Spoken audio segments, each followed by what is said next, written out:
Hi, Matt. I'm a current Jehovah's Witness, but I'm having doubts about the organization. What should I do? That's a common message I get on social media, email. I've even gotten it on YouTube comments before. People are doubting what they're being taught. But what should they do once they have these doubts? Well, if you're a Jehovah's Witness and you're having doubts about what you believe, thank you for taking the time to look for this video. I'm going to give you some suggestions here.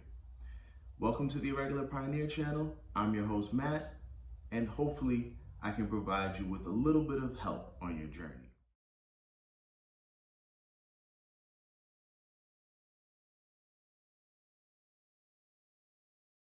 So the first thing that you should do if you're a current Jehovah's Witness and you're having doubts is take a deep breath. Relax. It's okay to have doubts. It is a totally normal thing to ask questions and to be reasonably skeptical. Think about it. When you go out in the ministry as a Jehovah's Witness, you knock on people's doors, you ring their doorbells, and you ask them to be skeptical about what they believe about religion. Because as a Jehovah's Witness, you believe that what you have is the truth. So, in accordance with Matthew chapter 7 and verse 12, you do unto others as you want others to do unto you.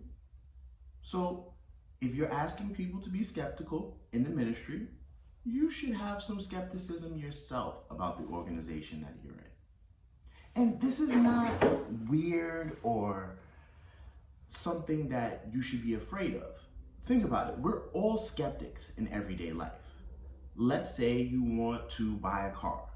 You go to the dealership and you ask a billion questions. Hey, what kind of engine is this? Is this good on gas? What is maintenance going to cost? It's important to ask questions. Or maybe you want to buy a phone, right? Should I get an Android? Should I get an Apple? Should I get some other kind of phone? You want to ask questions because you're putting your money behind it. Well, how about something even more important? Something that you're dedicating your time and your entire life to. If you're a Jehovah's Witness, you're going to make life decisions simply based on what this religion teaches. So isn't it important to ask questions? Of course it is. So do not feel weird at all about asking questions.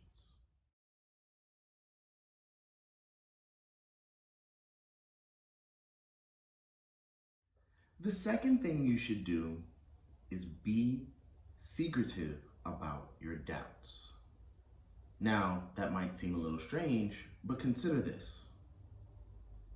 Have you ever heard of someone openly doubting things in your congregation? Probably not.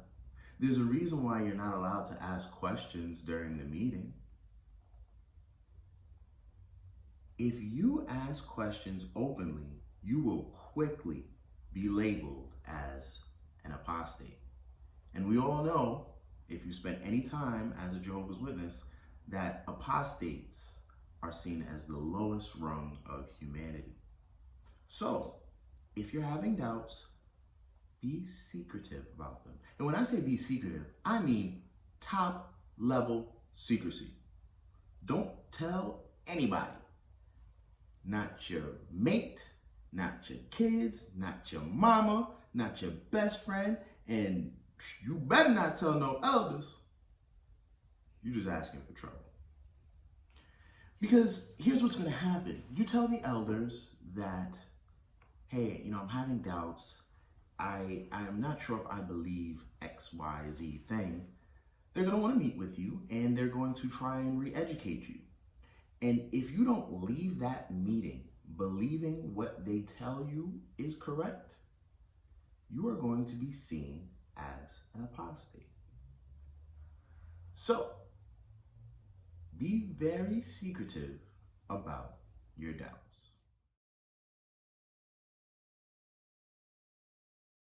So now it's time to do some research. What do you doubt? What are the things that give you pause when you hear them? It's time to research them. We live in the internet age. So much information is available right at the tip of our hands. You might be watching this video right now on your phone. You can do research from your phone. So it's time to do research. Allow yourself to do free and open research about the things that you have doubted. And compare and contrast what you read with what Jehovah's Witness literature says. For example, let's say you're a little cloudy on the whole 1914 thing. You're not totally sure if that makes sense. Here's a hint for you. Google what year Jerusalem was destroyed and compare that with what is seen in Jehovah's Witness literature. Just a thought. And here's something else to consider. Don't be bullied by what the organization says when it comes to doing your research. The organization plays into fear tactics, and it tells you that you don't have to believe what anyone says but what the organization says. You know, Satan's lies in the media or apostate lies. Everything that is outside of Jehovah's Witness literature is considered lies or opposers' lies, apostates' lies. But here's the thing. Truth is truth no matter where it comes from. So, whether the information comes from an opposer, whether it comes from someone who's totally neutral, whether it comes from a Jehovah's Witness, if it's true, it's going to be true 100% of the time. So don't be bullied into believing that you have to believe exactly what the Jehovah's Witnesses say.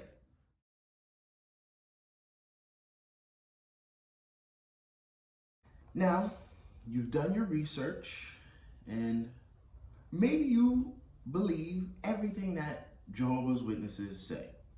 And if you do, you can just turn this video off right now. No need to question anything any further. Put the stamp on it. I believe it. Let's get out of here. Let's go out and service, right? But if you're watching this video, likely that's not what happened. Likely you did your research and you found some things that trouble you, that disturb you, that are at the very least contrary to what you've been taught for so long. So now what do? It's time to ask yourself some important questions. Is it reasonable that you have to be held to the beliefs that you had as a child? If you were baptized as a young person, as many who were born into the organization were, does it make sense that you have to be held to the same beliefs you had as a preteen or a teenager? I was baptized at 14 years old. If I had the same exact beliefs in everything that I had today as someone who's almost 30 as I did when I was 14, there would be something seriously wrong with me. So does it make sense that you have to keep the same exact beliefs? Is it reasonable that your family should never ever talk to you again if you don't believe exactly what they believe? Are you able to live a lie if you find information that goes against what the organization teaches, but you don't want to let your family go? That's something very important you have to consider. There are a lot of people out there who are still in the organization and don't believe a word of what they're hearing, but they don't want to lose their family. So they continue to live a lie just to have their family around. Is that fair that they have to do that? Ask yourself that. And here's the most important question, in my opinion. Shouldn't an organization that is led by God's Spirit always be 100% correct? No one's expecting human beings to be 100% correct or perfect. But if the Jehovah's Witnesses are led by God's Spirit, why do they always need to revise doctrine? Why does there always need to be new light? If the Spirit is guiding the organization and these are truly God's representatives on earth, why does there need to be so much revision?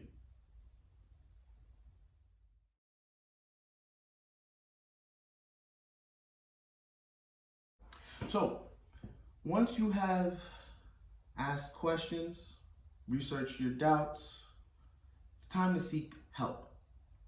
It's time to look for community elsewhere outside of the Jehovah's Witness organization where you can be honest about your feelings and the knowledge that you now have. It's important to find XJWs on the internet. It's important to find people who may still be in the organization, but they're hiding out. They're PMO, as we call them, physically in, but mentally out. Find those people, build community with them, talk to them. See that you're not alone and that there are other people who are going through what you're going through. Here's something else you should do. Talk to your coworkers or your schoolmates about religion, about faith. The reason why I say that is because it's very important to get outside opinions. Ask someone that you work with about the disfellowshipping procedure. Ask them if they think that makes sense. I work with some guys who are very, very devout Christians, right? And I explain to them what the disfellowshipping process is, how it works, and they were utterly shocked, dismayed, surprised, disgusted. And these are people who are devout Christians. So it's important to talk to people of all kinds of faiths, of all walks of life, if you can find them. Talk to people who are Christians. Talk to people who are Muslims. Talk to people who have no belief. Talk to people who believe in non-traditional spiritual things. Get different ideas from people. And by the way, I'm not saying you have to believe any of those things. But what I am saying is get a better worldview. When you've been a Jehovah's Witness for so long, it's very easy to just fit into one idea of what you've been told and just only believe one way of thinking. It's important to expand your horizons and look at things from different perspectives. And once you've talked to people from different backgrounds, of different belief systems, then you'll get a better idea of what you believe because you've been exposed now to more information and more experiences.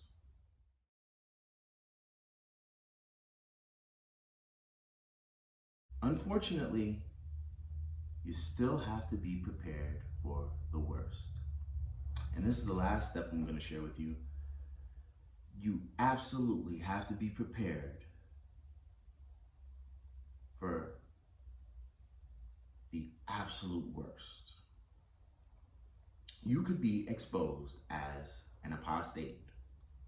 Your family might soft shun you if they feel that you have been doubting things and you're slowing down in your ministry and meeting attendance.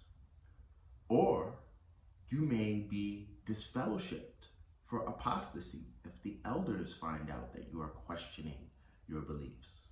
So even when you interact with people online, be very careful. Use a pseudonym. Don't use a real name. Don't use real pictures of yourself. Because trust me, people are watching what you do. Jehovah's Witnesses love snitching. I've done a video about that before. Jehovah's Witnesses love to snitch. Be very careful. Don't tell people your real name. Don't tell people where you live.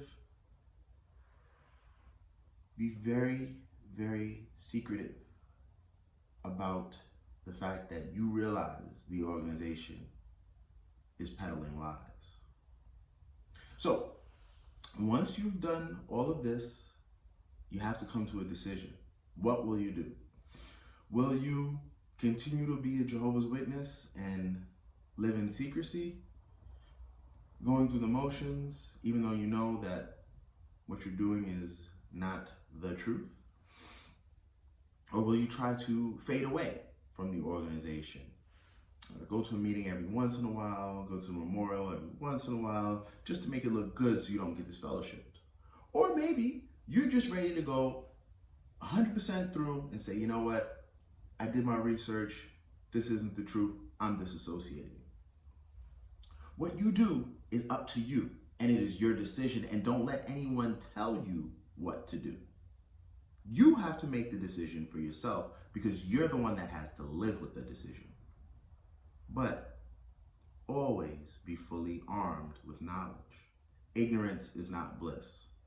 I saw a quote the other day that said, if ignorance was bliss, there'd be more happy people. So make sure you do your research, make sure you persist in that research, and make sure you make decisions for your life that you're going to be able to live with and be comfortable with. It can be heartbreaking, shocking even, to find out that the religion that you were taught for so long is the truth falls down quickly when you do some research. And it takes time to recover from that.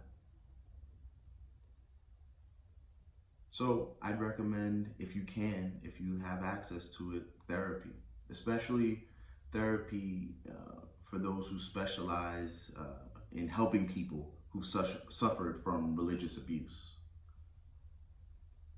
Do your research, be secretive, ask questions, seek community, and be prepared. That is what you do when you find out that you're not in the truth. Well, take care of yourselves, people, and I hope that you'll be okay on your journey to finding truth.